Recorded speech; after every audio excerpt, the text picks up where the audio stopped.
thanks for coming again. And our topic today is that, okay, what is the wind potential in three countries? We have been mostly focusing on Hungary, but actually this study which we will present on is covering three countries, so not only Hungary, but Romania and Bulgaria is included in this subject. Why we talk about this now?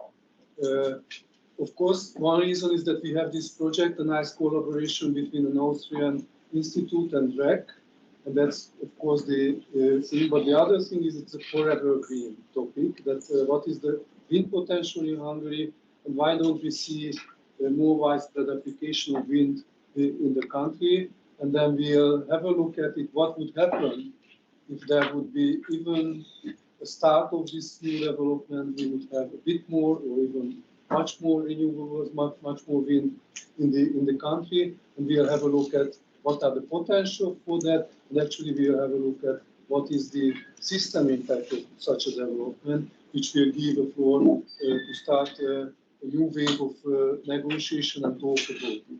The good thing, and it's an old story, the Austrian team who is working on this subject, actually I know them since more than 20 years. And I know them from the times when I worked in Spain, actually, at that time. And I think it's a good example that Spain actually had very similar effect that what we had in Hungary, that there was a start of this process of having new renewables, photovoltaic and wind generation, and there was a big stop of this. And then it was quite many years when they started to do it again. So that was one example. The other example is Austria, where if you travel by car, you already see the effect that wind is renewable, which can have and which should have a very high role and potential in our region as well. It might be true that Hungary is not the perfect place for a lot of wind development, but we have, of course, and you will see from the study, we have much more place for installing new capacities in this region.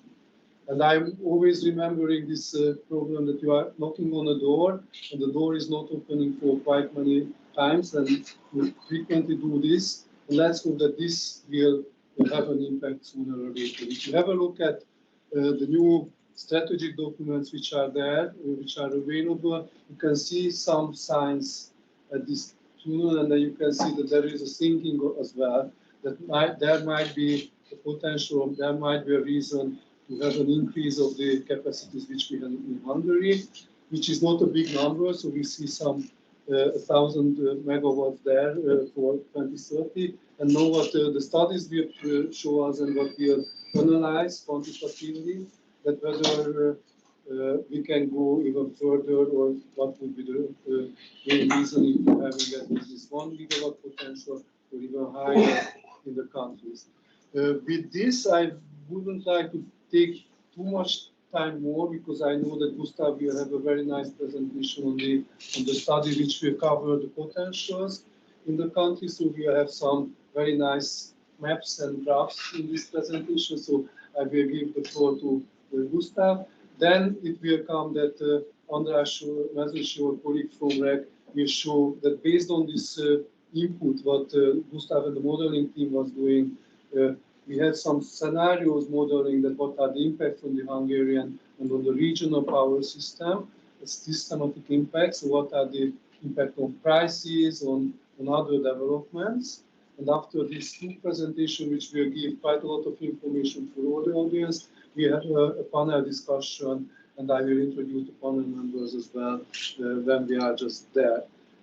What I also would like to ask you is that be active here. So the REKK workshops are good occasions to raise your voice. So if you have any question after the presentation, just raise your hand and ask the questions. And during the panel discussion, we'll leave time for discussion as well, because we don't think that we are the experts only here. I think there is a lot of expertise in the audience as well. So we would like to have this talk with you during these 2 hours, which we are planning for the workshop. So with this, I would like to welcome Gustav Resch, who was originally working when we started the whole project at the Austrian University of Technology, and now actually he moved to the Austrian Institute REKK of Technologies, which is quite a nice place to work in renewable energies because it's actually, you might not be familiar, but it's quite a sizable institute in Austria, really dealing with all type of technological issues with renewables as well, but with modeling and policy-related issues as well. So Gustav is still at a good pace, I think, to carry on with these studies. And what you have to know is that this model which we present actually was and still is a model which is quite heavily used for European policies as well. So this is a model which will and was used for shaping the European policies on the renewable policies, and we have the nice occasion here to listen to what they think about the region and the regional development. Gustav, the floor is yours. Thanks, Laszlo. Please come closer to the microphone. Okay. So, nice welcome from my side. It's always a pleasure to come to this lovely city. Topic of my talk today will be looking at wind power, looking at the potential of wind power in your country, and illustrating possibly also why we haven't seen much development throughout the past couple of years. So our study, it was is a project funded by the European Climate Foundation. So thanks to the support for conducting, for letting us conduct that study. Goal of that study was to shed light on applicable potentials for wind power on and offshore. I know, in Hungary as well as in Austria, we hardly have that many offshore locations. But still, at the onshore side, we do see a lot of opportunities. And indicating, we did that for 3 countries, as Laszlo pointed out, so Hungary, Bulgaria, and Romania. So I will show some comparisons also there. And what we also would like to indicate is how wind power may contribute to meet future demand for electricity. And that demand is growing because of decarbonization. And wind power is one technology to assist in those decarbonization activities. The approach within our study that we followed was we did a GIS-based analysis. So we made use of quite a lot of data. Data on the one hand, meteorological data, where we and it's a publicly available data. It's an open source database that contains it's the Cosmo AR6. For those who are familiar with that topic, they to them it might say a word. It contains data for the past years, so exactly for the period 1995 to 2019. We made use of that long-term track record at a certain geographical layer across the whole of Europe. That data is available. And we merged that with some technical details. Technical details, I mean a power curve for wind power. Here we made use of a standard turbine. We then incorporated spatial constraints to reflect here conflicts in terms of land use. And we looked at certain important parameters, specifically in the national context. More on that will follow. We then also did a mapping exercise to indicate how that matches with the grid infrastructure. And as Laszlo also pointed out, next to my presentation will come a complementary one from Andras, who will shed light on what would be the impacts if wind power is taken up in Hungary on the electricity market. So some key assumptions can be found on that slide. Like on the left-hand side, you can see the wind turbine that we used for this calculation, so it's more or less from today's perspective a standard turbine in the 5 megawatt class, quite a we assumed a hub height of 150 meters, rotor diameter 160 meters, and for the area that would be required for one turbine, that is important for the identification of the applicable potentials. We took conservative assumptions to say it's 4.5 times the rotor diameter in square. So that means in practice one turbine requires a bit more than half of a square kilometer. Details on the approach taken. So it was a matching of wind speed data with that power curve, consideration of distance rules to the built environment. We did some default calculations where we, across the whole of Europe, used a distance of a bit more than a kilometer, 1.2 kilometer, to the built environment. So to avoid negative impacts, of course, on negative social impacts, to avoid or to increase social acceptance. We excluded nature protection areas. We also showed, well, illustratively showed what if they are included. And we played then with land use, playing maybe the wrong word. We took assumptions that wind power development is not feasible on the built environment, on inland waters, but it is feasible for agricultural areas, for forestry areas, and for wetlands. And you see here on the table in the middle, in the bottom, our assumptions. For example, agricultural area that's typically easily to combine with wind power development. For forestry, we had been more conservative, and yeah, wetlands something in between. We identified different categories of technical potentials. One where we, excluded these land use constraints, where we said on all the applicable areas, so not on built environment, not on inland waters, but on all others, that would be feasible for full wind power development. That is the technical potential without land use constraints. But then we restricted that further, that we applied these assumptions. As you see on the table, this 40% of agricultural area. And we made there two different allocation practices. One where we said within a region within Hungary, there would be a preference to use the best sites first. So that on average within that region, those shares are met, but that the best, that wind power development focuses on the, from a wind resource perspective, the best first. So that is the so-called least cost allocation.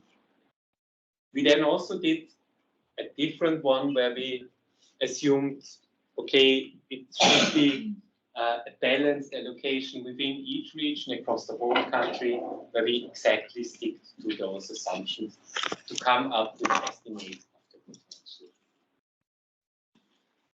potential. Now let's take a look at the outcomes.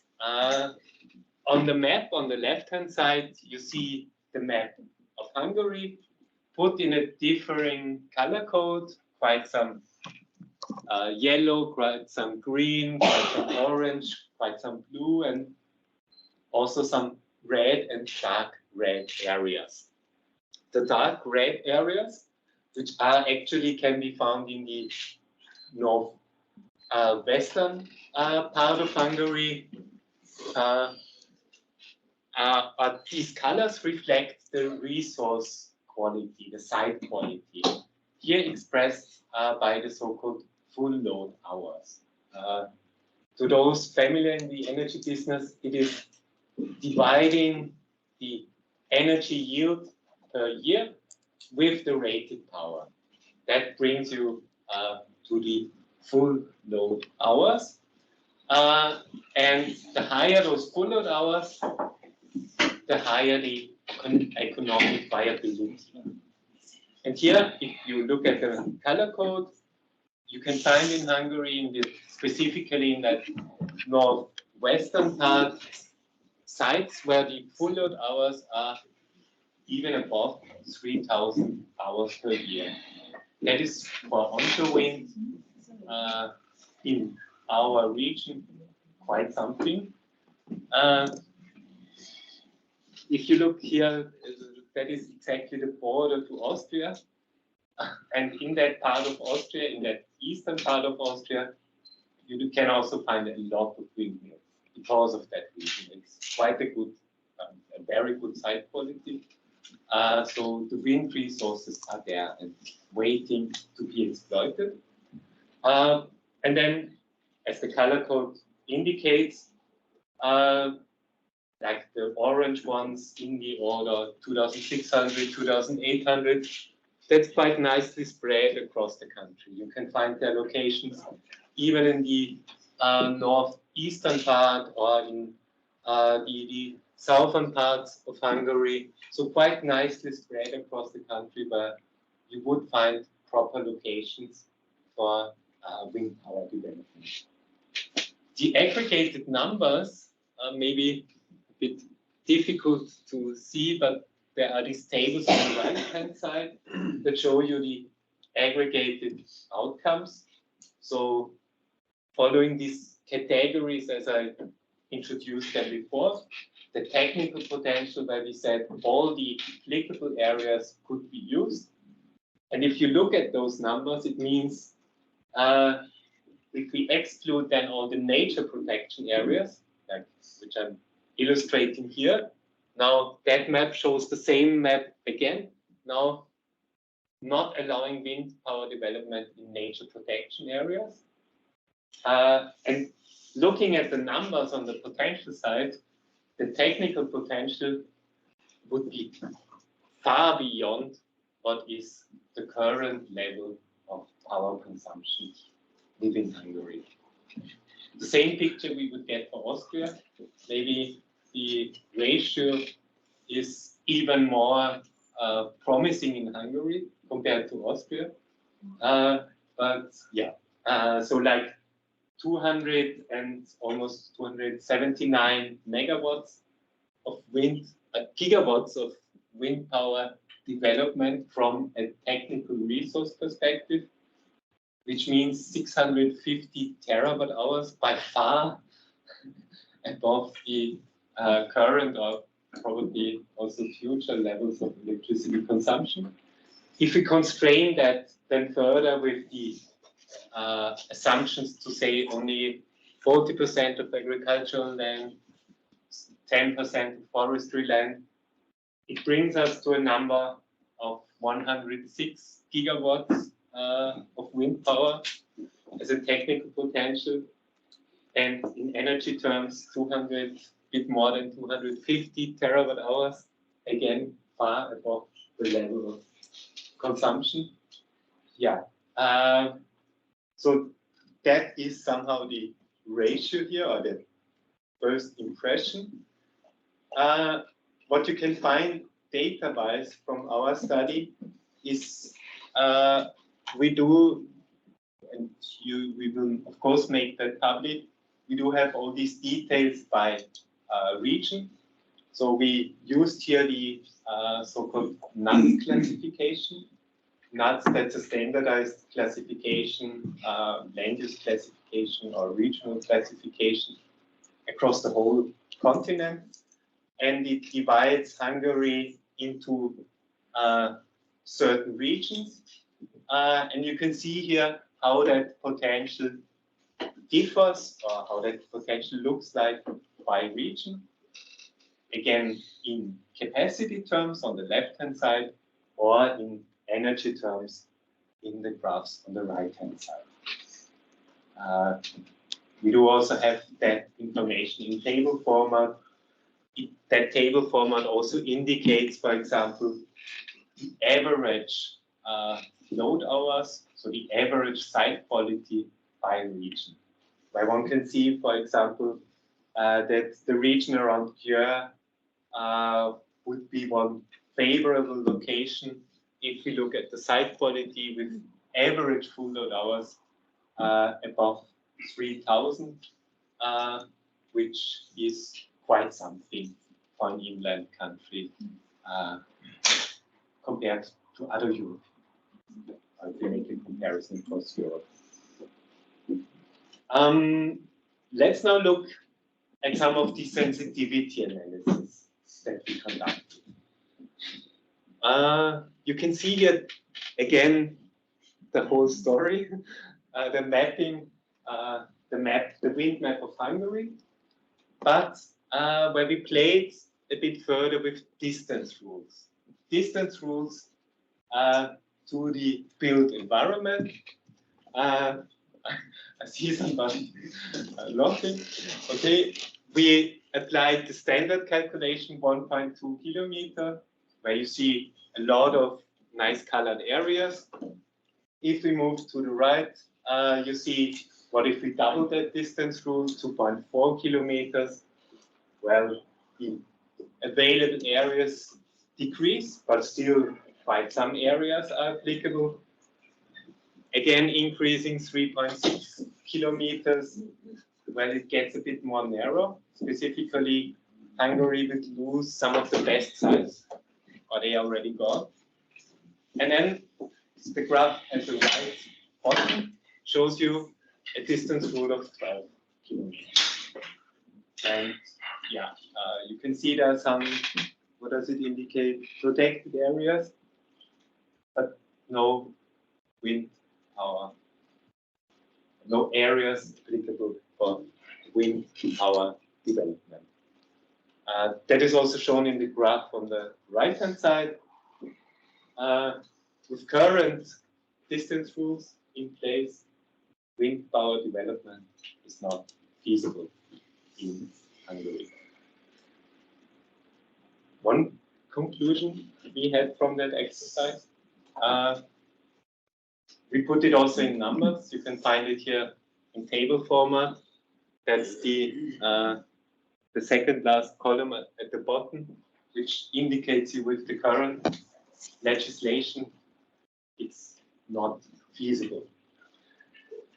There's another part somewhere in the legislation that limits the wind turbine as such. It puts more or less a size limit on the height, on the electric generator, like a small turbine that could be used under the current laws.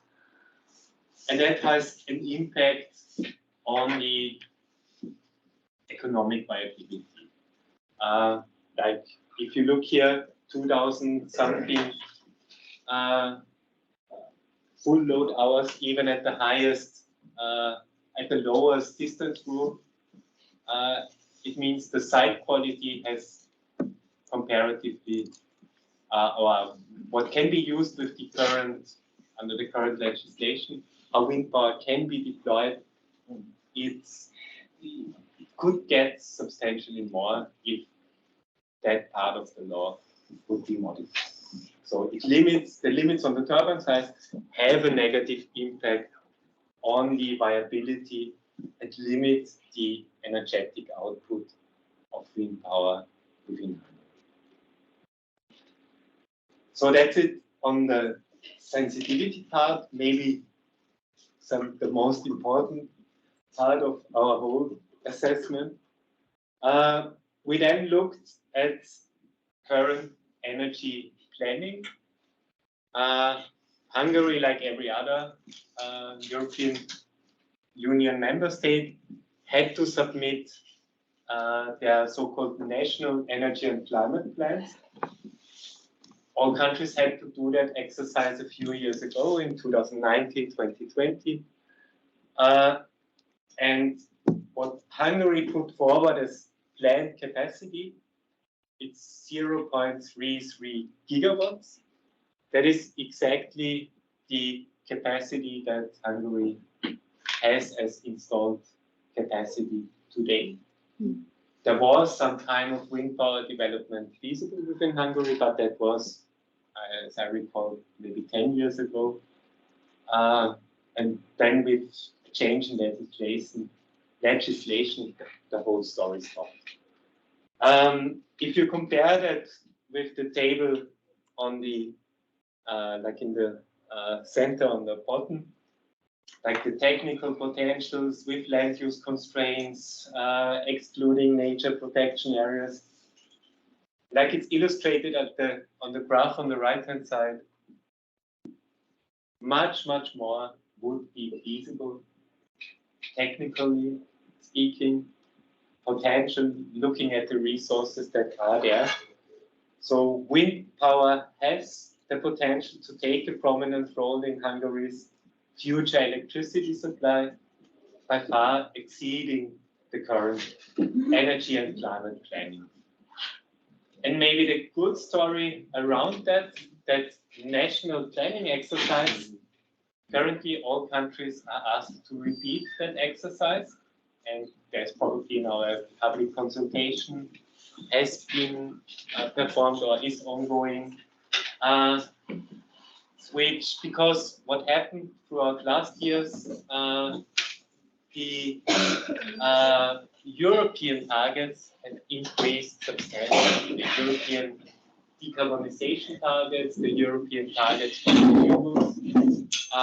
It was a move from 32% as renewable share in overall energy consumption up to 45% at short notice. By 2030, the EU aims to achieve such a high deployment.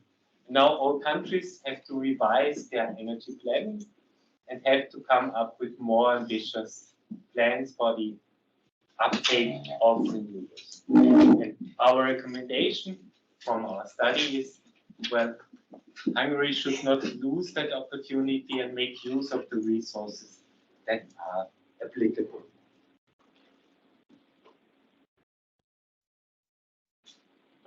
As Laszlo and as I initially pointed out, the whole study, we also looked at not only Hungary, we looked at 3 countries, Bulgaria, Romania.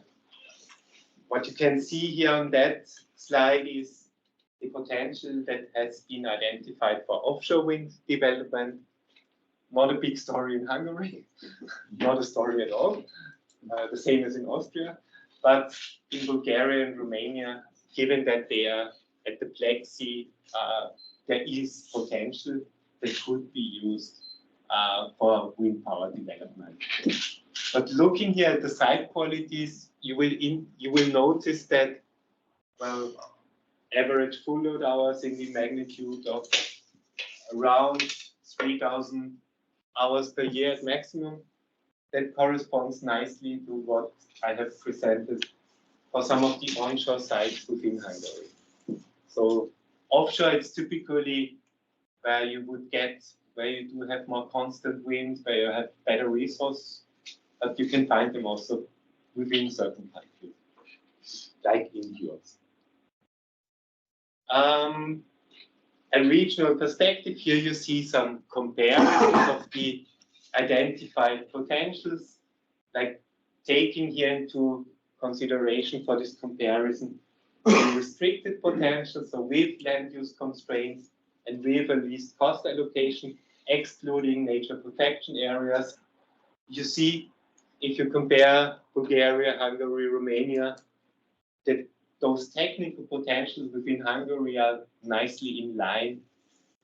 So not the largest, because what plays here a key role is always the country size, and there Romania is always the winner. But if you look at the site quality, the average site quality, Hungary would be the clear winner among those 3 countries. So the overall potential for onshore wind in Hungary is significant in energetic terms, as well as regarding the site qualities, worth being exploited. In quantitative terms, Hungary's potential is larger than in Bulgaria, but smaller compared to Romania. Yeah, and that's it from that regional perspective. Just to give you some, maybe already the hint to what will follow after my presentation. A closer first look at some of the economics. You can see here a cost curve, supply curve, however you call it. We call it cost resource curve, because what it does, it shows you on the vertical axis the generation costs, and on the horizontal axis it indicates the potential, and it shows you how far Hungary could produce if it uses really the best sites first, at what price, at what cost those potentials could be exploited. And Hungary, that's here that bit more bold green line. It starts slightly, it starts at around 50 euros per megawatt hour with the assumptions that we took here. So like investment cost in the order of 1,500 euro per kilowatt, 3% O&M, interest rate. We considered that there was quite an increase in the interest rates in the recent past. And yeah, using those assumptions, you end up with such a prediction. Considering economics, wind appears being a viable electricity generation option for Hungary. Yeah, with that, I have to say many thanks for your attention, and I look forward to your questions. Thank you very much. I don't know if you have any direct questions now to this time. If you have been the panel as well, but if you have any question related to the presentation, you can take one or two of these questions. If not, then we can postpone it to the panel discussion. If not, then thank you very much, Gustav. And then I give the floor to András Mezősor, colleague at REKK, who will present you the modeling which was done based on the numbers presented. András will show you that what could be the impact and what would be the impact if we take some of these potentials, not the full numbers. So András will not present scenarios with 100 gigawatts of wind generation here, but maybe a bit smaller number, but still higher than what we see in the plan. Please, András, Thank you very much. So in the next 20 minutes, I'm going to show the modeling results that assess the impacts of a higher deployment of wind capacities in the region in these three countries. What we use for that exercise is we use the European Power Market Model of REKK. This is a market simulation model that simulates the whole European countries, so the whole ENSOE region. It's a hourly based modeling. So in every year we model 8,760 hours, which is also very good for when we assess variable renewables like wind or PV generation. We determine three different scenarios according to the wind penetration level: a low wind, a moderate wind, and the high wind penetration scenario. And in the figure you can see the numbers, what is the assumed installed capacities in these three scenarios in the three countries. For example, in 2030, in the low wind penetration scenario, the assumed wind power capacity is 1.0 gigawatt in Hungary. This is totally in line with the present draft NECP plan, and it increased to 1.5 gigawatt in 2040 and 1.8 gigawatt by 2050. This is the low wind penetration scenarios. And in the high wind penetration scenarios for Hungary, we assume this is 3.0 gigawatt in 2030, which is 3 times higher than the present or the present draft NECP figures, which increased to 7.5 0.5 gigawatt by 2050. And if we see these three aggregated numbers for the three countries, you can see there is a larger gap in 2050 than in 2030. According to the assumption in the low penetration scenario in 2030, it's around 5 gigawatt. In the low penetration scenario, which is around 12 gigawatt in the high penetration scenario, and in 2050, so this increased to 12 gigawatt in the low penetration scenario and around 35 gigawatt in the high scenario, which is important. This is not an unrealistic number. So 1 to 3 gigawatt by 2030 in Hungary, I don't think it's very realistic. So it's far, far below the technical potential that Gustav already mentioned here. In this modeling exercise, we assume that all the other factors are same in all scenarios. Of course, we taken into account the coal phase-out plans, also the new generation, in not only for these three countries, but for the other countries, and also we assume a moderate consumption, electricity consumption growth to 2050. We model 3 years. This is 2030, 2040, and 2050. First, I would like to show you the regional results, and after that, the Hungarian results. First, let's see what are the baseload price development according to the modeling. The middle two maps shows the baseload price in absolute terms, so in euro per megawatt hours. And the left two maps and the right two maps, you can see the change compared to the moderate scenario. So in the middle, you see the moderate wind penetration scenario. In the left-hand side, you can see the low versus the moderate. So what is the change? And in the right-hand side, you can see a high scenario compared to the moderate one. And you can see the price changes. And in the upper one, you can see the 2030 figures. And in the bottom, you can see the 2050 figures.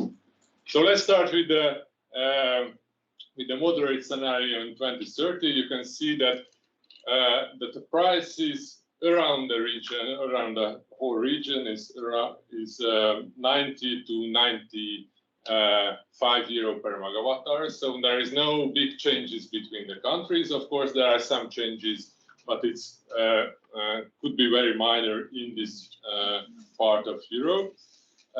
If we compare the low to the moderate, you can see there is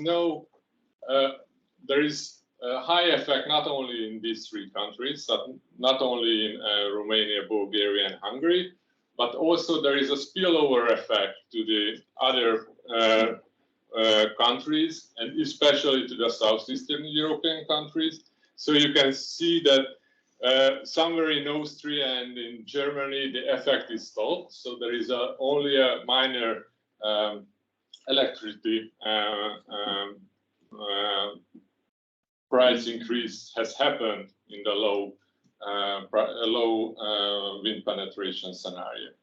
In the high wind penetration scenario, you can see that because this is not a consumer prices, this is the wholesale electricity prices, and because that, according to the merit order effect, if we install more wind energy to the system, then the prices started to drop, because this is not the retail prices, but the wholesale electricity prices. And you can see there is a huge drop in Romania, especially in 2030. It's around 4 euro per megawatt hours compared to the moderate scenario. But this price change is even higher in 2050. If we compare the low versus the moderate scenario, you can see there are 4 to 7 euro per megawatt hour price changes compared to the moderate scenario, which is quite huge.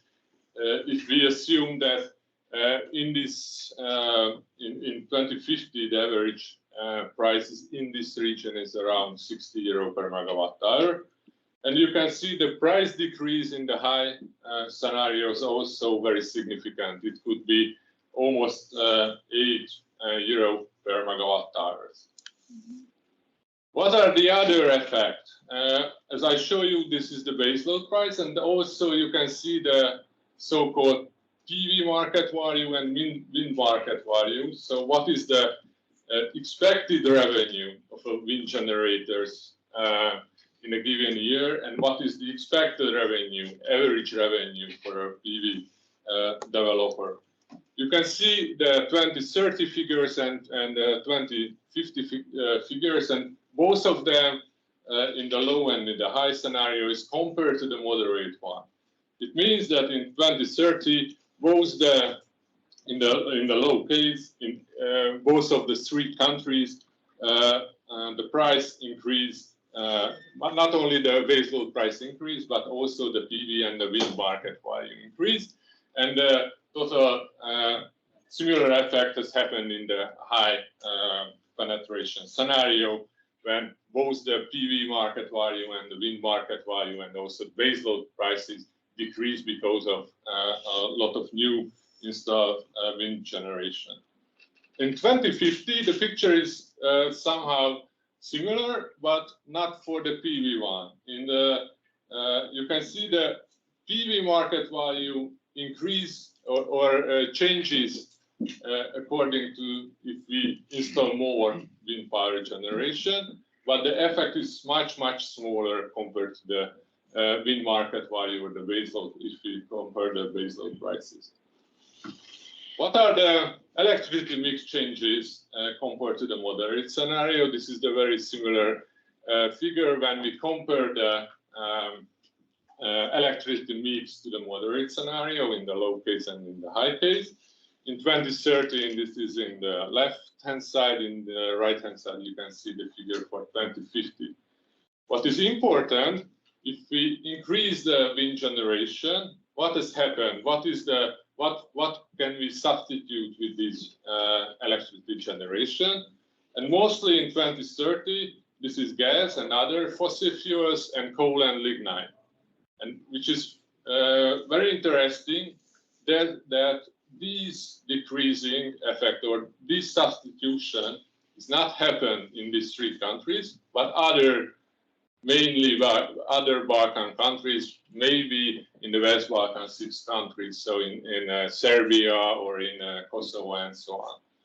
In 2050, the picture is quite similar, but because of the high coal phase out, there is no coal generation really at this stage. So what wind can substitute is natural gas, and also the nuclear power generation, because there are a lot of PV generation in 2050, there are a lot of wind generation, and what we can decrease is only nuclear and gas. And you can see it's very significant that nuclear should be decreased when we increase the wind power generation. What is the result for Hungary? It's quite similar for the main messages. First of all, let's see the baseload electricity prices in 2030, 40, and 50. You can see these three scenarios, so this low, medium, and high wind penetration scenario. And you can see the effect is higher if we look to 2050 than 2030. In 2030, the difference between the low and the high wind penetration scenario is around 3 euro per megawatt hours, which increased by 2050 almost 12 euro per megawatt hours. What are the effect of on the wind market value? You can see that wind market value also decreasing when we look to 2050, but it's very similar as in the baseload prices. In the bottom figure, we compare the wind market value to the baseload electricity prices, and you can see that in 2030, the wind market value is almost the same as the baseload electricity prices, wholesale electricity prices, and there are only minor changes, both in the scenarios and both in the years. So in 2040, the average wind market value compared to the baseload prices is somehow 103 and 104%, so it's quite the same. And in 2050, the spread is a little bit higher, but not very significant. So if we, what is important from this graph, there is no very huge cannibalization effect has happened in the case of wind power generation. So if we install a lot of wind generation, not only in Hungary, but in the region, this so-called cannibalization effect is not so strong as we can see in the PV case, when if we install a lot of PV installment, for example, in Hungary or in the region, we can see that the PV market value shrinking very, very fast, which is also presented here. You can see that in 2030, the average PV market value is 80% compared to the base of the electricity prices. So this cannibalization effect is very significant also in 2030. And it's, this effect is increasing very, very fast. By 2050, the average PV market value is around 40 or 43% if we compare it to the base of the electricity prices. What is important here, if we install more wind capacities, so if we look at the three different scenarios, the low, medium, and high wind install capacities, we do not see it has a very huge impact on the PV market value. So if we install a lot of wind generation in the region, not only in Hungary, but also in these three countries, it has a very limited effect on the PV market profitability. Even in 2050, you can see this average PV market value compared to the baseload price. There is a small increase, but it's not very significant.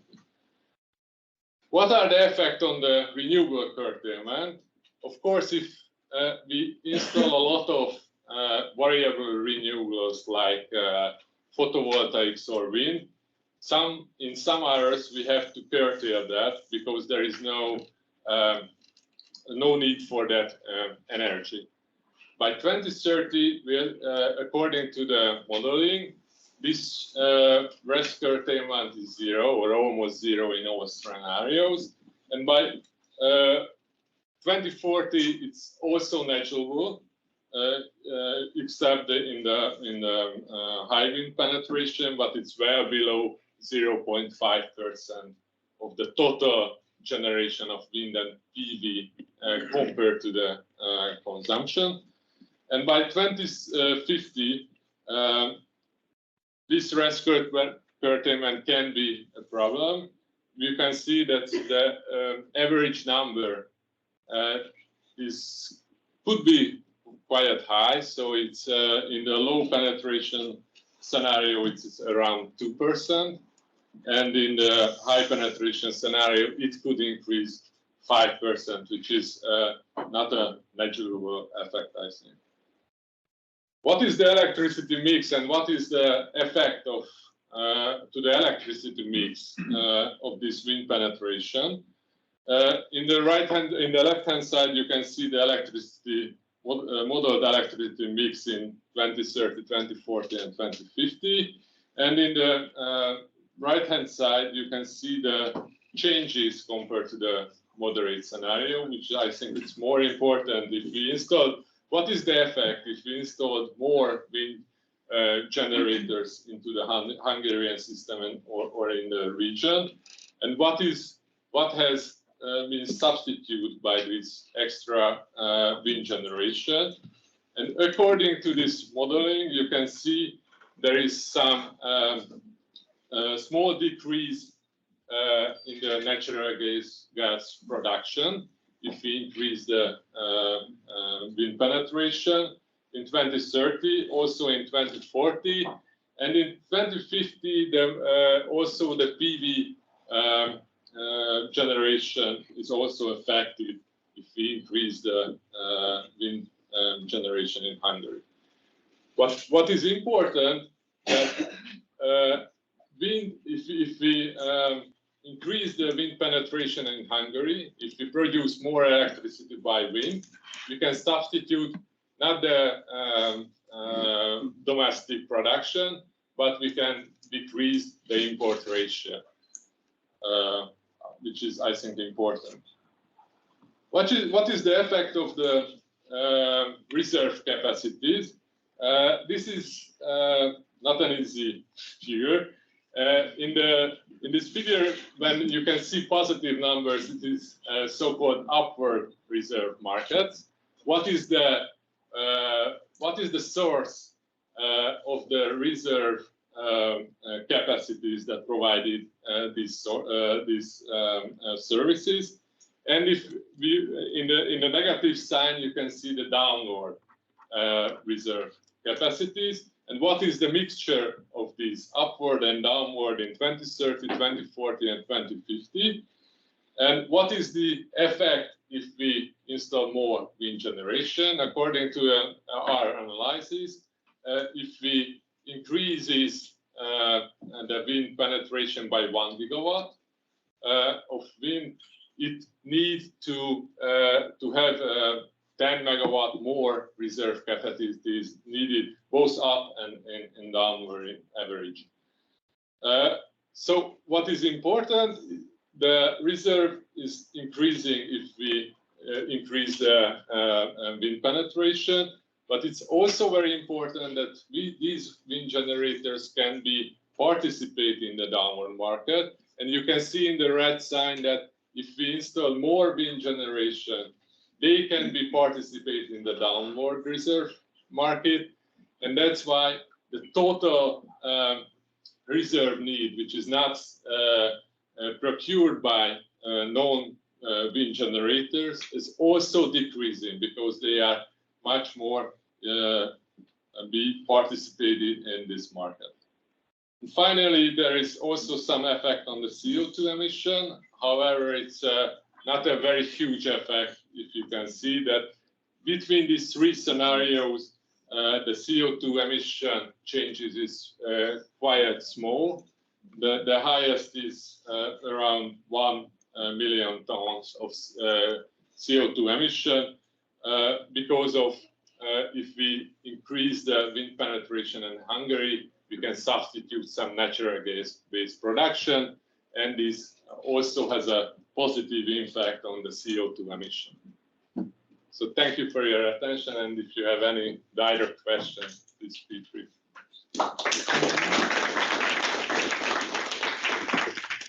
Thank you very much, András. And then before starting the panel, I'm really asking you if you have any questions to the presentation at the moment. And maybe just to warm up before the panel discussion, if you don't have, I will. Oh, there is one. Good. Please go ahead. And then if you have a question, please tell your name and the institution where you come from. Sure. So that's a project here from the university. I'm the student here. And just a quick question concerning the Hungarian electricity mix. You had 3 or 4 slides earlier. Here, yeah. I mean, I see it right. There's no nuclear for 2014 and 15. I want to ask if it's because you don't consider that either PAX will be prolonged or PAX will start up somewhere in the 30s, or because it won't be necessary because it will be priced out. And if we assume that we will have either PAX or PAX 2 or both of them, what would that mean for the business scenarios? I mean, assuming that if we have them, there will be some strong state incentive to make them operational, so there will be some price incentives and so on. In this assessment, we assume there is no new PAX 2, so there is no, and nor the present PAX power plant will be prolonged. But I think it has not a significant impact on the general comments to or the general remarks for the whole assessment, because if we go back to this map, you can see there is, when we put 1 or 2 gigawatt of nuclear capacities in a country, for example in Hungary or in Romania, it has not a very significant effect on the electricity prices. In this assessment, we do not carry out an assessment about a new nuclear unit, what is the price effect, but we have made some model rounds that shows that if we build a 2 new gigawatt of nuclear power plant in Hungary, it has only less than €1 per megawatt hour price effect in Hungary, and because it has all these countries were connected in the Balkans. So if when we talk about +1 or 2 gigawatt, we do not only take into account that it can only produce to Hungary, but for the whole region. The whole region is a quite big region with a quite huge electricity consumption. So when we would like to analyze an effect of a power plant, it has not a very, very significant effect of the whole for the whole region. So. Thank you. Any additional question to the presentation? If not, then I might have one. It was because you are at the right place. I wanted to ask it earlier as well. We are staying at €95 level in 2030, which is quite close to what we see now, actually. So because I can imagine there are quite important drivers up and down. What are the drivers which will keep the prices at this level? Yeah. There are two main drivers. I think the gas prices, and in this case, for 2030, we assume around €30 per megawatt hour gas prices. I think this is for Hungary, and there is some differences between the countries. So the natural gas is very important, and the other factor is the CO2 price. And for that analysis, we use the European Commission forecast till 2050, which is for 2030, it's around €80 per ton, so it's quite similar to today's price. And by 2050, it increased to €250 per ton, or something like that. It has also a very important effect. And the other one is the consumption pattern. So what is the consumption level, not only in Hungary, but in whole Europe, or at least in this region? For that, we use around 1% electricity consumption increase per year. This is an average number for the region. And the other factors is what is the renewable penetration level, and not only in these three countries, but in whole Europe. So what is the assumed PV and wind installment in the different years? Actually, what drives then the prices down in the 2052 if the carbon price is really going in the other direction? Because of the renewables. Because the renewable penetration is faster. It's much faster than the consumption growth. So what András was telling, that this merit order effect is quite significant. So it has really a very, very significant effect on the prices. So that's very good to bear in mind. So when you saw this market-wide photovoltaic generation, for example, it has really a very strong effect on the region. I think that's one very important message. The second is that you don't see Hungary jumping out from the region. So you have to always think of a connected regional system or a European system. And with this, if I don't see, there is one more question. I'm getting up from the US Embassy. Yeah, just if we go back just to the electricity mix with one more question regarding the gas generated electricity. Do you, for at least like for 2030, do you take into consideration the 3 new CCGTs announced by the government? Like, it's a bit similar question to Poksha, I know, but what is the scenario? What are the details or background behind this 2030 gas? Good question. By heart, I think we assume that there is we assume that these 3 new CCGT will be there, but I have to check it. Okay. But it has no significant effect, I think. So it's less significant effect than, for example, a new power plant, because this new CCGT plant can only substitute the old one in Hungary. I think this is the effect, and not really other type of effects. Thank you. There is no other question, then I would invite the panel members to come out and sit here. The panel members are the two presenters, Gustav and Mezősi, who are the visionary and the number cruncher here. We invited the practitioner here, so the one who is doing the business. So we invited companies from REKK, the considerations for the company, to take a seat.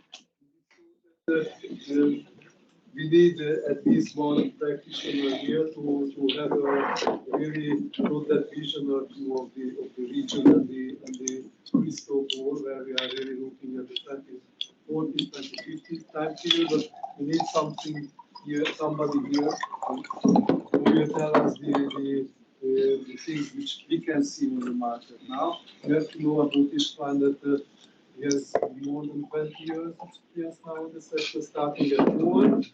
And then I think you covered quite many of these companies. I don't even remember which I should call that you were not working with. So you have really vast experience in the energy sector in the last 20 years. So thank you very much for accepting the invitation and sitting here. And I ask these questions. How can you turn off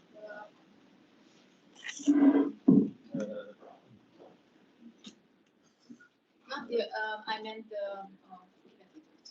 oh, the projector. the lamp.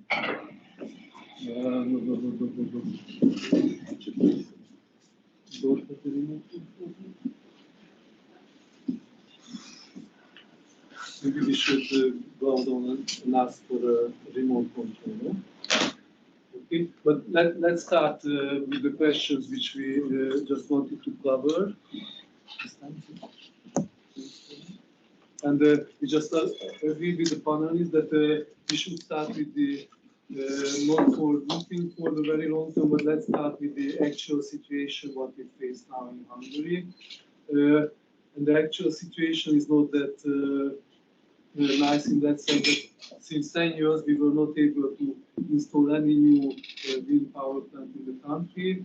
There is a bit of a lead light, so I wouldn't say a big reflector coming, but a bit of a lead light that in some of the assessment for the revision of the NECP, there is a number which was mentioned by the presenters as well, that there will be an option for 1 gigawatt of capacities by 2030. And the first question that how do you judge from your point of view this 1 gigawatt of capacity? If I want to be sarcastic, I can say that it's 3 times more than what we have now. So I can say it's 3 times growth in the capacity level, which is a nice number. But if I compare it to the numbers which we see, for example, for the photovoltaic generation, where we can see something like 12 gigawatt, it's still rather small number. So let's start with this one. That how do you see this present situation and this? Well, just very few words about my company, which is EDP Renewables. It's one of the top listed stock exchange listed company in the world. We having roughly 15 gigawatts of operational, mainly wind. I would say four-fifths of our generation capacity is wind. So I could say that, let's say, our DNA is wind. And the growing ratio is roughly 4 gigawatts around the world from USA, Chile till to South Asia. So it's and in Hungary we presenting from 2021 with a roughly 200 megawatt PV portfolio, and we are really eager to enter PV. So and we do believe that we can increase this ratio what we currently have in the country. So referring to your question, so it was really good to hear the professor about the technical capacity, and I can just confirm that when we started to screen the potential sites and your parameters was I didn't read secrecy your publication before, but we also calculated with 1,200 meters, excluding Natura 2000 territories, also excluding 40 kilometers radius from the military station, radar stations. So we try to be very conservative and only just concentrating to the northern western part of the country. And I should confirm that we so easily grab more than a gigawatt potential source beyond the existing operational portfolios that we're having in the country, that it is definitely, I would say, an easy task. So, and well, in terms, there are some tensions that repowering might save the country. I would say that the repowering obviously is an option, but you completely need to rebuild the towers because the new towers are much higher. The existing towers probably may have mechanical failures and amortization, so it's anyway cannot be used. They have a lifetime, dedicated lifetime, and the turbines, which was modern and efficient in 10 years ago, it's like an old-timer race. So the new onshore wind turbines are rather considering minimum from 5 megawatt, but we are calculating with 6 and more megawatt turbines, and this is the normal standard for European onshore. Do you see this repowering taking place in other European countries, or they rather go for you? It is always an option, but you need to understand that it is not just building a new turbine on the same place, but because of the rotor diameters are higher, then there is a wake effect between the turbines, and you need to have a completely new layout. So let's say from the existing 330 megawatt what we're having in the country, I would say only the capacity is useful and the land contracts and nothing else. So you need to completely redesign. Even the roads need to be redesigned because obviously you will have a different layout. Thank you. Then I give the floor to Gustav on the actual situation, but maybe because you were doing the assessment on the 3 countries as well, you might reflect on this. Are we really different from the region perspective? So do you see that Hungary is really standing out from this, at least from these 3 countries, or not, in that sense that the approach toward regeneration? Yeah, I would say there's one outstanding layer, and I think I addressed it in my talk. That was, I mean, this legislation, that distance rule. I've never seen that before. To be frank, I mean, it simply is an elegant way to say stop to wind power development. Maybe that was the intention, I don't know. Maybe by accident, maybe they forget to add a comma, so 1.2 was probably the intention, I don't know. But I mean, I know strange rules. I mean, I don't have to look that far. Also, when I look within Austria, there are some provinces where something like similar to what you have with this turbine, with the turbine size. We have something like that in place in one province where, yeah, because it's a very touristic part, and there is the argumentation, well, it should not disturb the tourists, and they should not be disturbed by French windmills.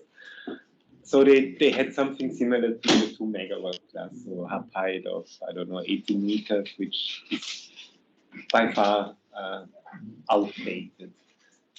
I mean, on the repowering, I fully agree what you mentioned. It means a completely rebuilding, and that means in practice you end up with probably half of the turbines that you have now, and a little bit more in capacity terms for sure, much more in energy terms, but I say that, but even it bring us to 1 gigawatt in Hungary.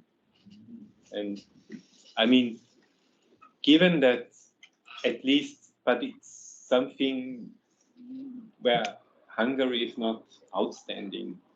Like if we look now across Europe, maybe only the Germans have been some front runners with their revision of, or with their Easter package, or where they aim to speed up some development. But I think in all countries, current planning is by far not in line with what all countries agreed as European targets.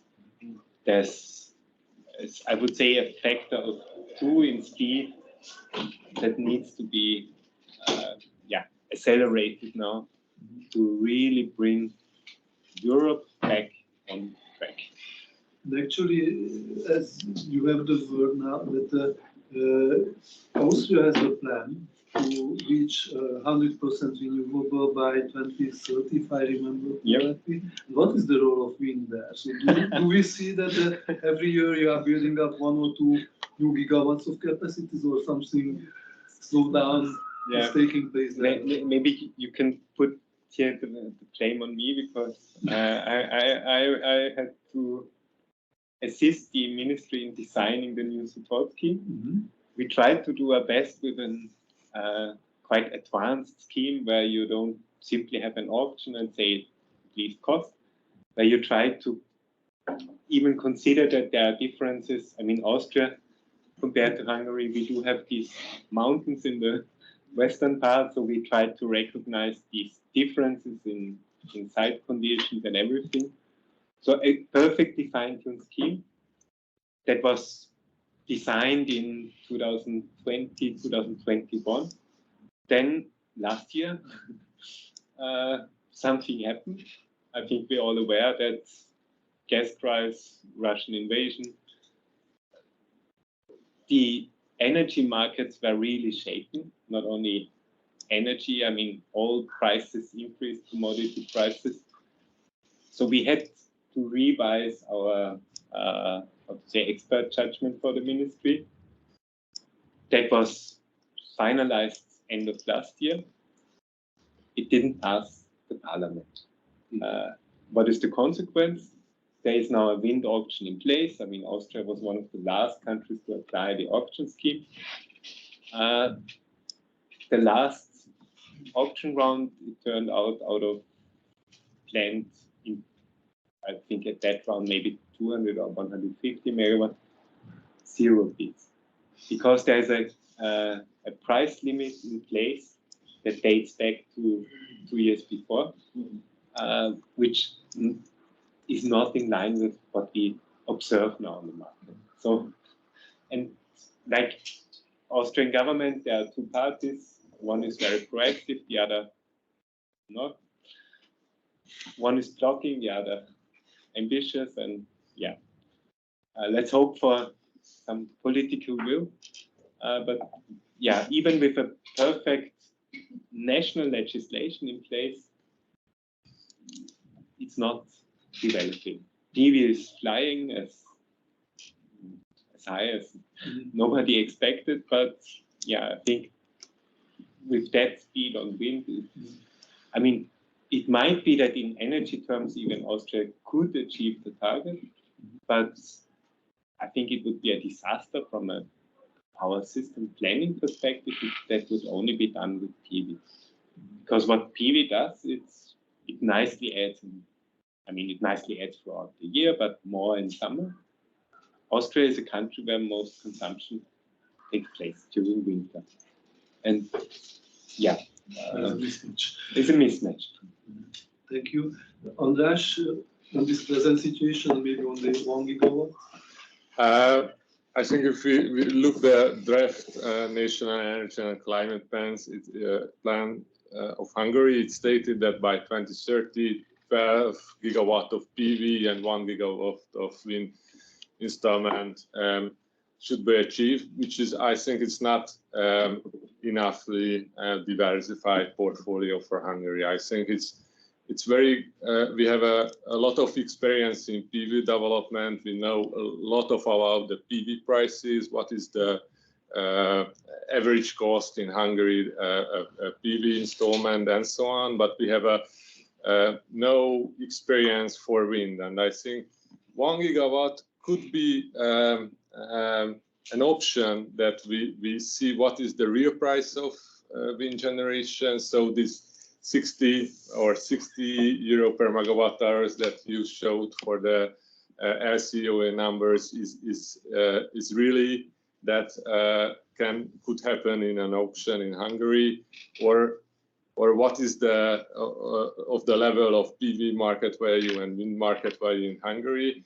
There is no information because there is no room for wind development, and I think this 1 gigawatt can be a starting point, but I think it's in long term it is not enough and not a well diversified portfolio compared to the PV. Yeah, and this is actually driving us to the second part of the panel, and we agreed as well that let's have a look at this interaction or this planning.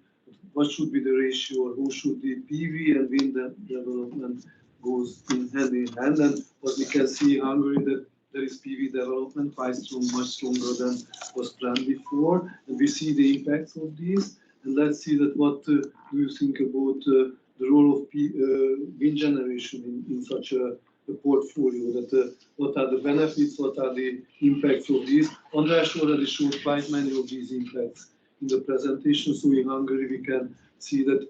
I think it's good to summarize the messages which were there in the slide as well. That in the long term, it's very important to think of the market value, which means that what is the value actually of the production generated from these technologies. And then we can see a very high reduction of this market value in the photovoltaic generation, mainly if it's very concentrated development.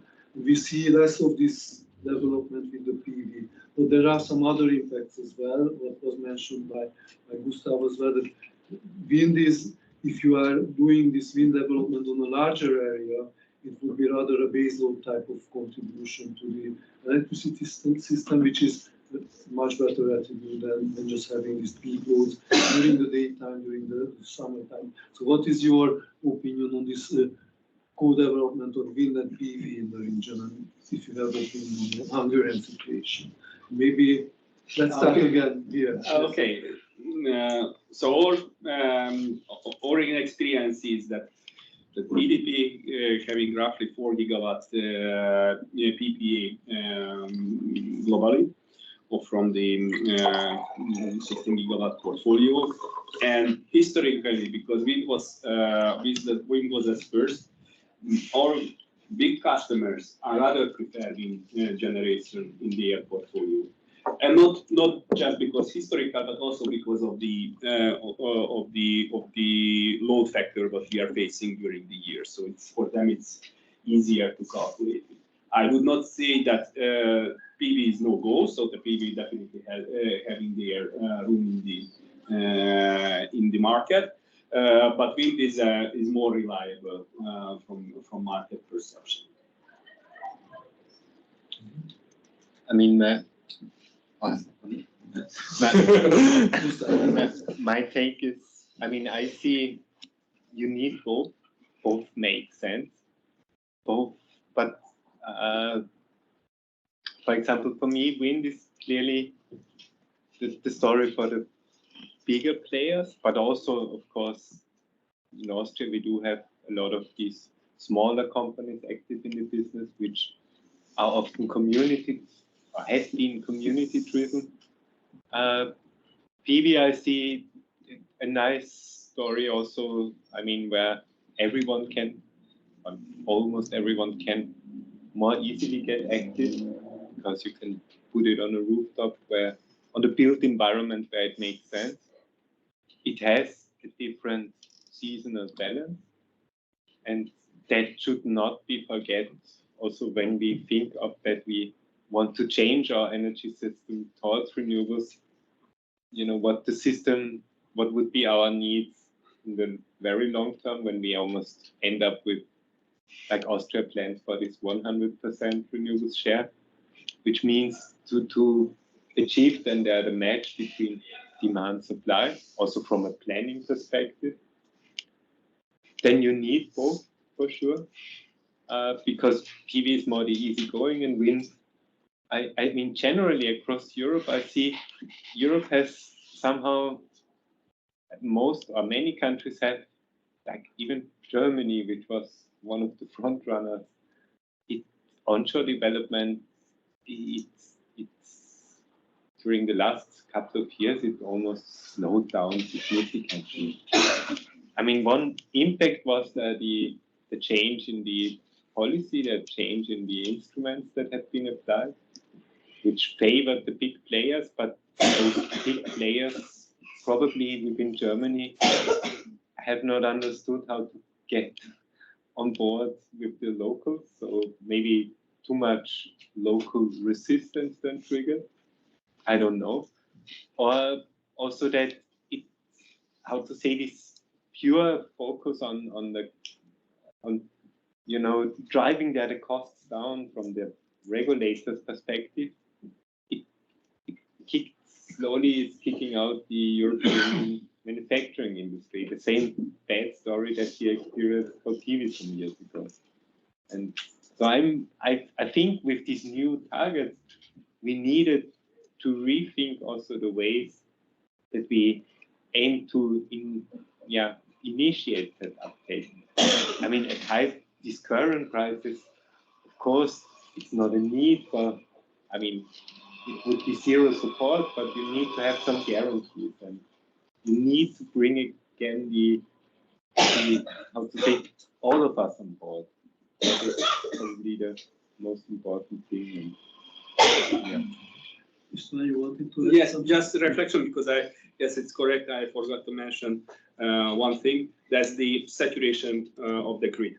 So why that's natural that we are going for bigger and bigger power plants, because the medium voltage grid is almost gone. So that means 20 megawatt and lower. That means 3 turbine power plants are on. We cannot do that because we do not having capacities over that. Going to the high voltage, mostly the DSO level is available, which is 200 to 400 kilovolt, which means, let's say in a 400 kilovolt system, the rational size of the power plant starts from 200 megawatt. So, and this is it. And otherwise, the transformer cost will be too high.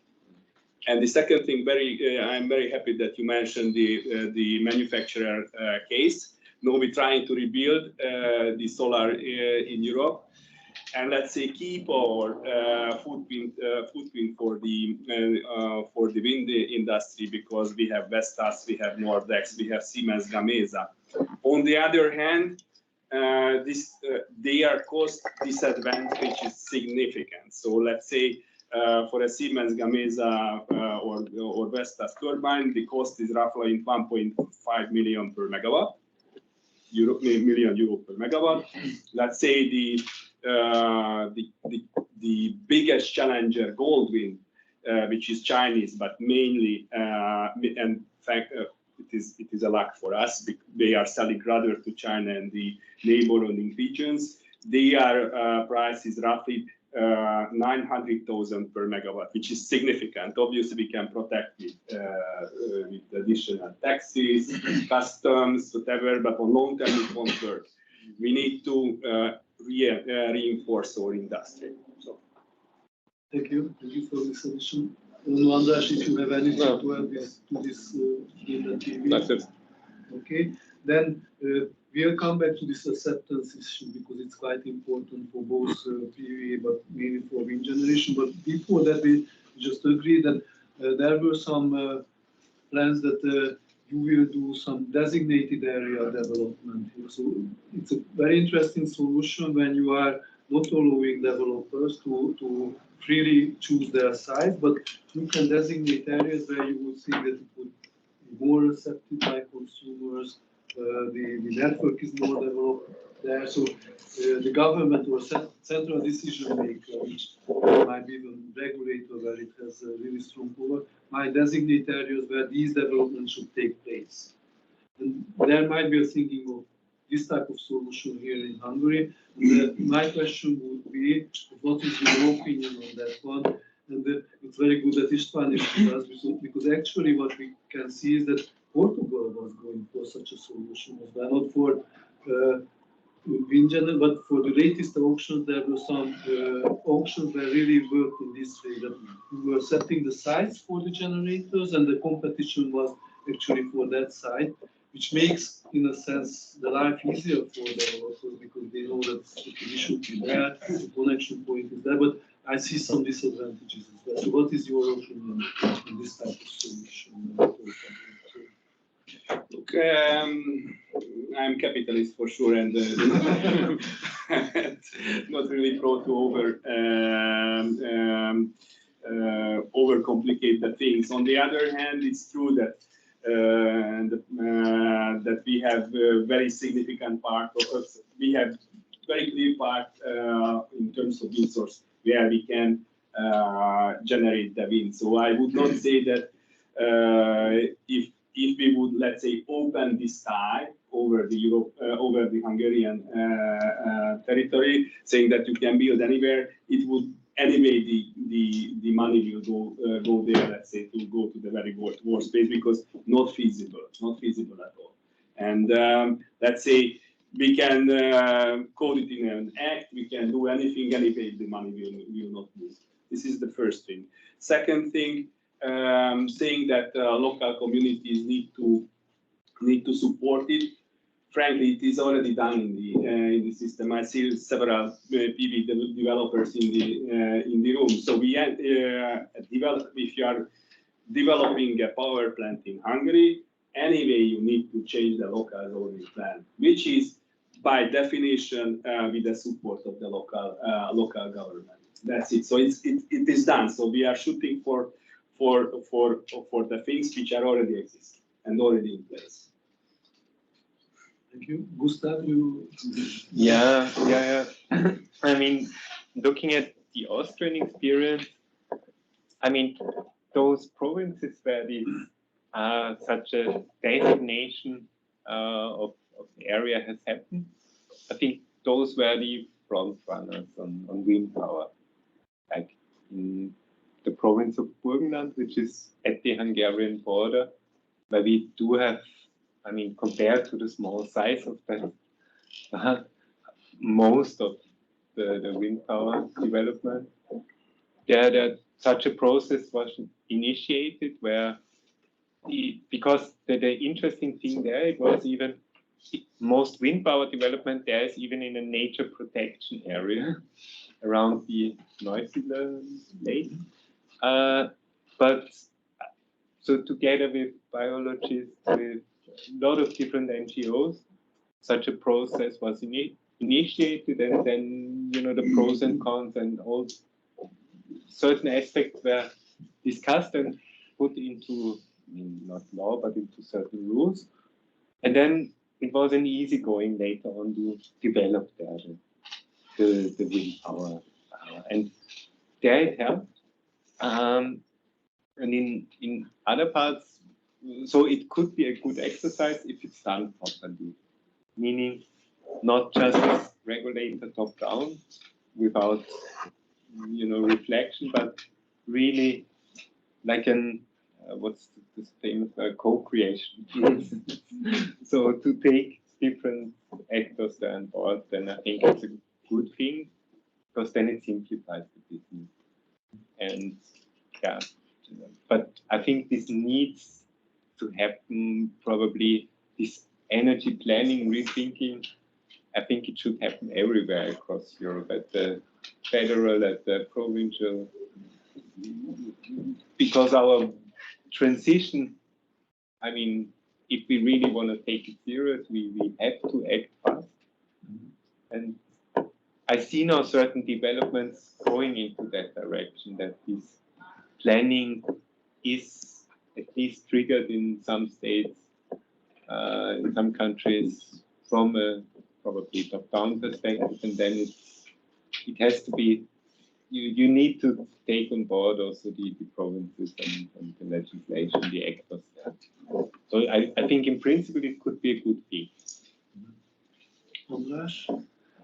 Not an easy question, but I think designated areas could be some problem. For example, just one example, if a company or a big power producer would like to install a wind turbine, 1 or 2 wind turbines for their own consumption, to satisfy their own consumption, and if we ban this, because this is not a designated area, I think it's not a good idea.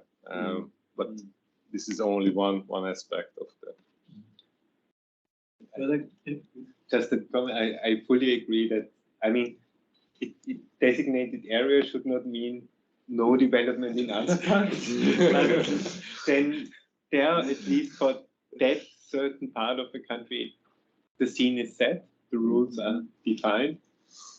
And for the other, it takes the usual procedures, like, you know, all these procedures to get the permit. And it's also need to admit that what the last results of the European tenders, wind tenders, especially offshore. So if we believe that it is something, a gold rush or whatever, and we're trying to increase the legislative barriers and increasing the cost of the development, it will not happen. So finally, what we would see in general, because the financing costs are high, the supply chain are still just in a period to heal back. That Vattenfall withdraw in a large portion, Iberdrola withdraw from the large portion of capacities, because the system became so severe. From investor point of view, that finally, with the trade-offs of the, or let's say with the addition of the high financing cost, the business case became not viable. So, and this is it. So we need to be, we need to balance the things. That's my view. Okay, thank you. Maybe just to summarize, because my take from what you have mentioned here from designated, that it can be tried, it can be a solution, but the way it should be built up is that this co-building, I mean, then you have to build trust in all participants. That's a lesson learned here. So don't do it in a very Prussian way or in a very deterministic way that the government will take all the decision, because then it will be probably local and people will not like this type of assessment. The problem with this is that if you are working it together with the whole society, the process will not be that quick, I think. So there is a trade-off between the speed of the development, and if you really do it in the right way, it really needs time, which means that probably a few years will be gone just for negotiating with the stakeholders. I would just add, László, that I do not, I would give this time to the society, because it's better to be prepared and avoid, let's say, environmental effect and all of negative stuff, rather in a first phase of the development than faced with during the operational, or let's say the construction period. So we had a finally we sold it, because it's funny because we sold the story, but we installed a windmill in Greece, and the local church came to protest because it was not properly discussed with them in time. So finally, we managed the discussions, but you know, who needs? Or CEO had to travel from Venezuela to Greece for firefighting purposes. I mean, another story to tell here. I mean, the Austrian example of doing it purely top-down, that always failed. There was some, I mean, it was, yeah, I was a child at that time. They built up a huge power plant close to the Danube River, I think 800 megawatts. It was prepared to be fueled with nuclear. And then the politicians decided at the end, well, we should give it a public vote, a public thinking. It was completely built, the fuels already already arrived, and then it stopped. Story ends. and another stories like that, many could be told from like a Danube power plant where they already started to try to cut the trees that they had to, and then public resistance. And then there is a right order. So yeah, first you have to talk to the people, Yes, and then make the hard Yes, investments which yeah. will financially earn as well. So I agree with this order. And maybe before giving the floor to the audience, maybe one more last round on, maybe two.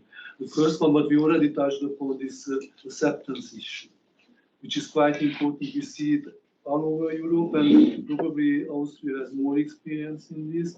We see and read news in Germany as well that there are cases, even low cases, when people were starting to complain about the development, which was there already for a few years, but later on they changed their mind. So what do you think? Because what we can hear in Hungary as well, that it's really very different opinions, because on one hand we see that, and we hear this news that in Hungary, in those places where the windmills were developed, all the owners of territories were really happy about the development, and we did not see really big disputes from the inhabitants. It's true we only built 330 megawatt, and these towers were rather the lower size one. How do you see this program, the acceptance, from acceptance point of view? And from Istvan, I would ask, how do you see it in Hungary?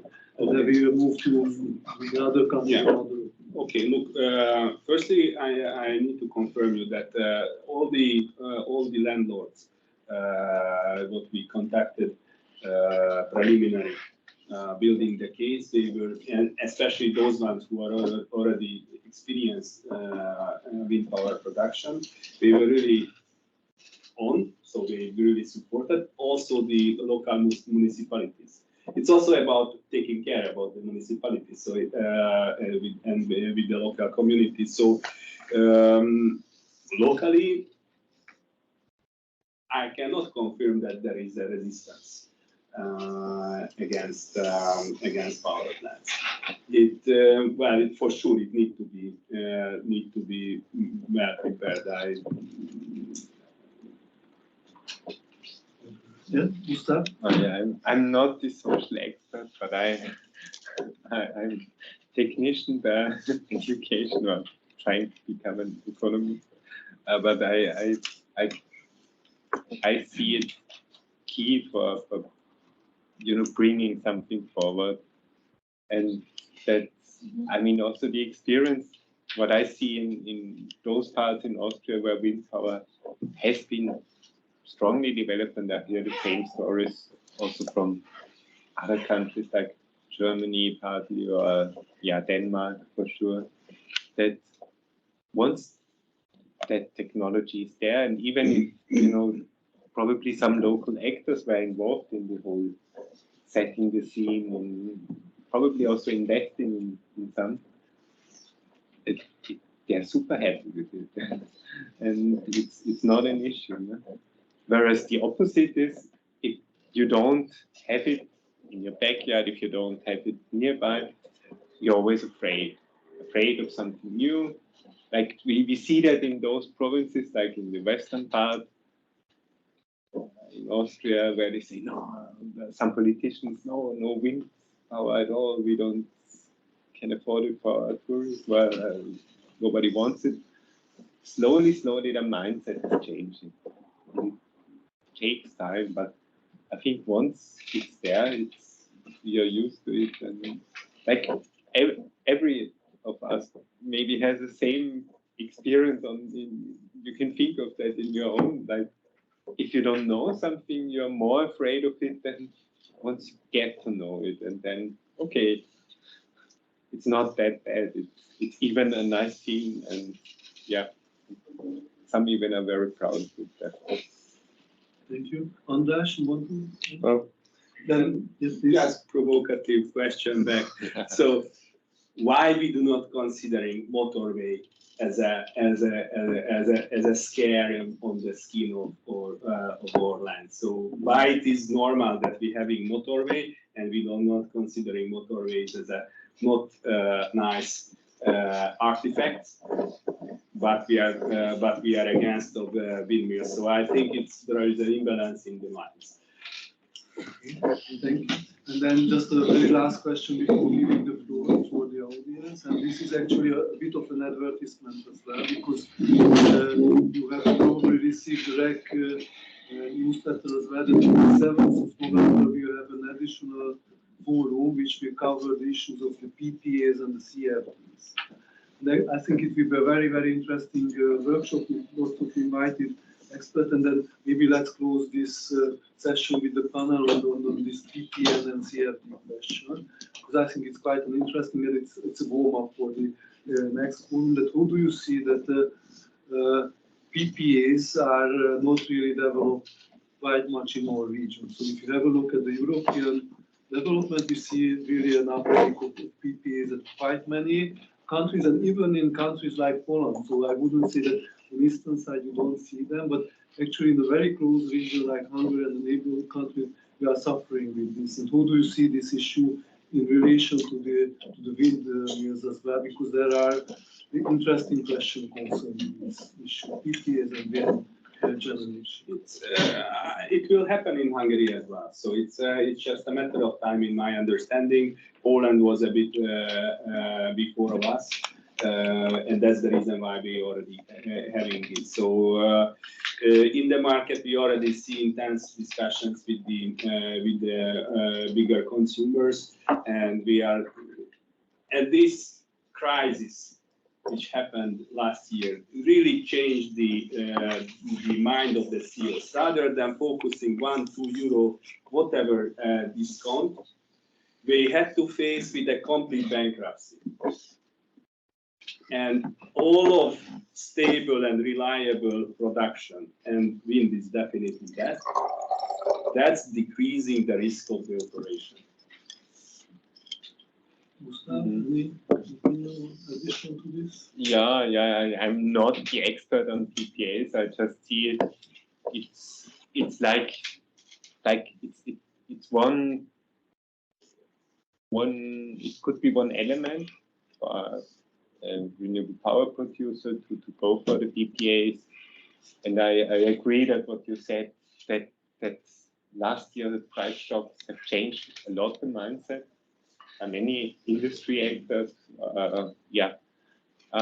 but I think it's not a necessity as such.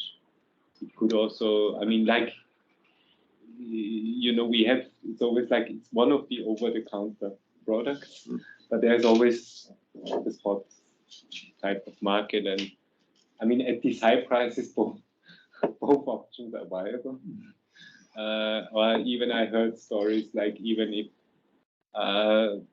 like what we see, that if some are within a support scheme and they had the opportunity to get out of it, they went to the spot market under this price development. So but in principle, I'm also curious that it could become more within our region, specifically that it does not conflict, at least what I know from Austria, with the support scheme in place.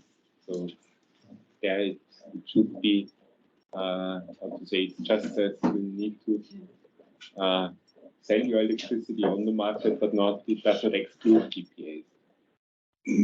So why not? I think there is a room for wind PPAs because larger consumer is mostly a baseload consumers, and the wind generators is more favorable for them as compared to the PV generators, because there is a really different profile as their consumption pattern, and in the case of wind, I think it's more suitable for them because of their baseload consumption. And it's also important that hybridization, I think it will be voted in the CSO committee, or it's already during the case it's happening. The hybridization is allowed in Hungary. or will be allowed within a month. So it's and that's also gives an additional support for discussions for PPAs with the consumers, because you can easily at very first more efficiently use your capacity, increase your bandwidth over the grid, and provide a more stable power source. Thank you very much. And I'm just looking at my watch, and we have some 12 minutes left, because what I learned from the university classes as well, that if we promise that we have 2 hours, and we have 2 hours, so we don't want to keep up from your additional work. So we have 12 minutes for questions, and I'm pretty sure I was not asking all the questions which you can raise, and then please go ahead with yours. Gábor Szabó from Schneider Electric. It's very good that we close with hybridization, because that's what I wanted to ask about. So it's quite clear what EDPR's position is on that. So I would rather ask the other two gentlemen, how do you see that? Is that something you are investigating, maybe in your forecast and analysis? Are you talking about that option? Hybridization, you mean to combine different technology options? Yeah, so let's say build wind assets next to existing solar. Yeah, I see that happening. Also the combination of, I mean, like I can say also in Austria, many actors, also industry actors, are interested in the combination of PV with battery, PV with wind. Yeah, for sure. Storage. Yeah, storage to smoothen the output, so to balance, to achieve this, for sure. Yes, I think it's very important if we combine these different type of sources and also the consumption, because I think the next 10 years will be about the flexibility, and if we diversify our portfolio or supply and also our demand pattern, this is a real option, and I think it's a good way to go forward. I see there is a question, just one remark to this, that when András mentioned that wind would be good for base load, I think it would be quite important to have traders or I don't know what type of actors who would sell not only Hungarian wind, but if, for example, ČEZ or a company having wind generation in a more spread location, they can really sell baseload power, because a Hungarian producer alone would have a problem, an issue with that. So it's not hybridization, but diversification geographically. Yes. One remark. What we often, for example, we had one project where we looked at, for an industry partner, how to design electrolyzer for hydrogen electrolyzer, and there the combination of PV and wind is also of course of interest, because they complement each other also nicely, and that allows to increase the operating hours of the electrolyzer. And with substitution, so we have more than 6 gigawatt wind in Europe. So they are obviously, for us, it would be really easy to substitute the imbalances in the local production. Thank you. And I saw the. Yes, we have here online audience as well. And, okay, and they have questions. We have 2 questions, also addressing the question of battery energy storage. So I thought it would fit in here. Laszlo Exner asked, how can any not adjustable power plant follow the consumption without battery energy storage capacity? And also András Kósa asked, how can PV substitute nuclear without BESS capacity increase? So what was the role of battery and storage in your modeling for this project? Include the battery, yes. But the others can give an opinion on battery storage and contribution. Yes, I think battery is very important, and in this assessment that I showed you, we assume that there is no seasonal storages at all, so there is only within a day storage opportunities or within a week opportunities, And we assume a quite huge penetration of batteries by 2050, not only in Hungary, but also in the region. I checked the number for Hungary, it's around, I think it's 8 gigawatt by 2050, the battery penetration assumed in this model, which is in line with the ENSOE numbers. So it's a huge potential, but don't forget, it's not only for a big battery potential, but also we can take into account the households batteries potential or the flexibility potential, and also the transport has a very good battery opportunities that can provide flexibility. So all these type of flexibility solution, and some of them are batteries, some of them are not, are needed in a decarbonized electricity system, because without that it couldn't happen, because we have PV and wind generators, and both of them are intermittent generators. So without storage and without flexibility, it cannot be happened. And I agree to what Andras said on the flexibility side on the batteries. And just, I mean, we replacing nuclear by renewables means to, I mean, also what nuclear does, it usually provides a constant supply. But our demand is typically also not constant, it fluctuates. We have these midday, evening peaks, and I think we need to rebuild, and this is nothing special, nothing new, it's ongoing, to rebuild the power systems in a way that this flexibility is there. And batteries are an option. Batteries also means in future, like if we have electric fueled cars, it's also, they are equipped with batteries. Even if you don't think of bilateral, this two-way, application, vehicle to grid, then it simply means when you plug it on and when it's charged, that time period, when you know your car stands there for a few hours, within those hours, there is a time slot where this fits best to the system. So there needs many things to happen. Price signals need to be there, probably markets, let's see.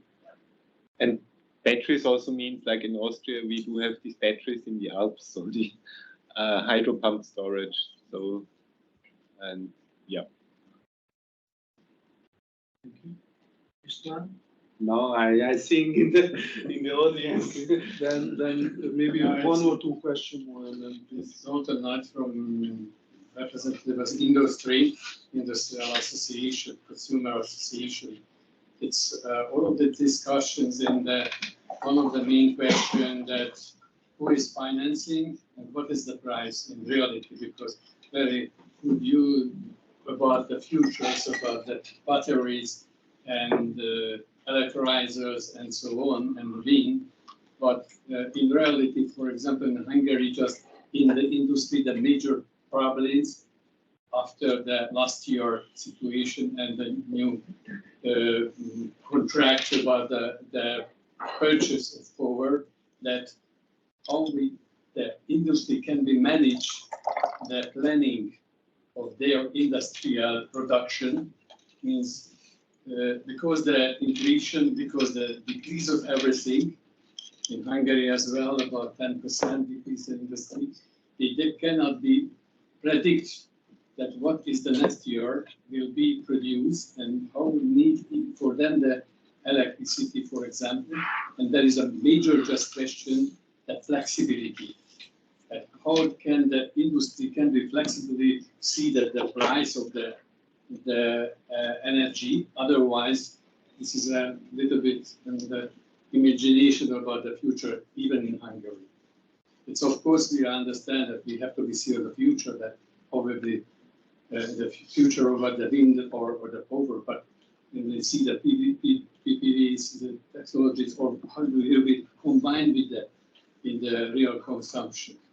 And I think it's one of the major problems that need for Hungarian short stability, and even the consumers can be ready, and they have to be changed their mind how they managing the production and consumption.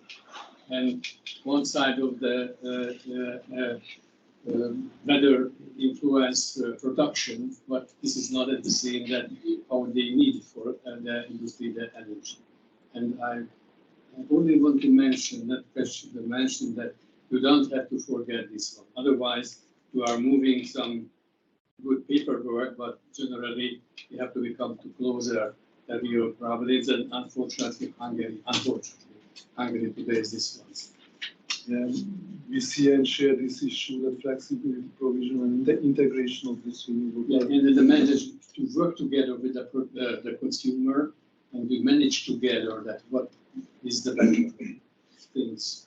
Yeah, it's an important. I think rather as a comment than a question, or I don't know if you want to reflect. I mean, just a quick reply. I think Hungary would, like, coming back to the wind topic, for the industry, for consumers within Hungary, there's no, I see a big loss because of a lost opportunity. That's, you know, the last 10 years of no wind development.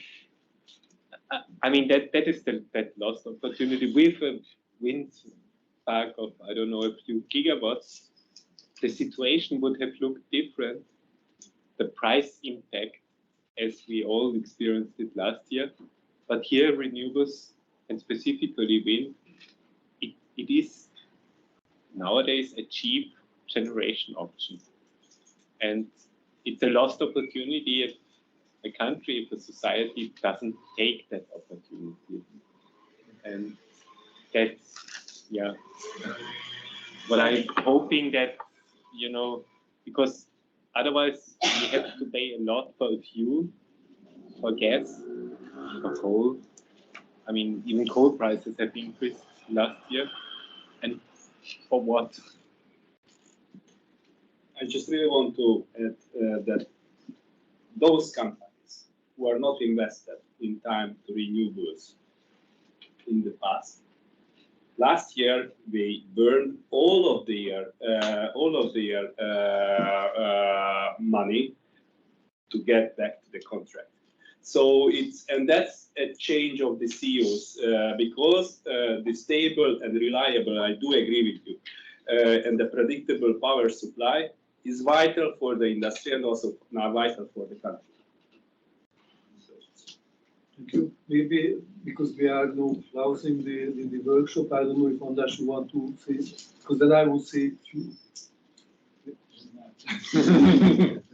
closing remarks to this and maybe a conclusion as well on this. That what we really have to bring home is that there is a right order in this development. So it's to see that there might be an opportunity to increase the capacity, but you still have to do it in the right way. That first do the planning right, do the public consultation right, and then start this development. Because the worst thing what you can do is that you are making this huge even investments which at the end will be just starting there. So that's one very important message. The second issue is that we were talking a lot about industrial development. There is no industrial development if there are no targets and there is no development. We might not have to rush with the wind generation from one year to another 6 or 7 or 8 gigawatts, but just to show that this is an option really considered by decision makers. That's a good signal for developers as well, that I can rely on the market. And that signal should be given early on because it's a long development taking years to realize this project. And it is good to give this signal to this development because companies are there and waiting for this signal. So I would like to close the workshop with this remark. Thank you very much for the panelists for the presentations as well. The study itself will be published soon in 1 or 2 weeks' time, so it will be publicly available on the REKK website. And as I told you as the advertisement, There will be still REKK workshops and forums coming. The first one on the 7th of November, dealing with the CFD and PP issues and the market design of Europe. We'll cover it quite nicely, but we are still planning the gas workshop somewhere in November. We are planning some additional workshops, which we'll receive the information soon. So thank you very much for your participation. Sorry again for the closed area. It's really showing how difficult to make the predictions of the future. Actually, what we did is that we were taking the examples of the last workshop where the turn-up ratio was somewhere 60%. No, it was much higher. Sorry for this bad planning, but next time we'll give a bit more resources for more guests. So thank you very much for that.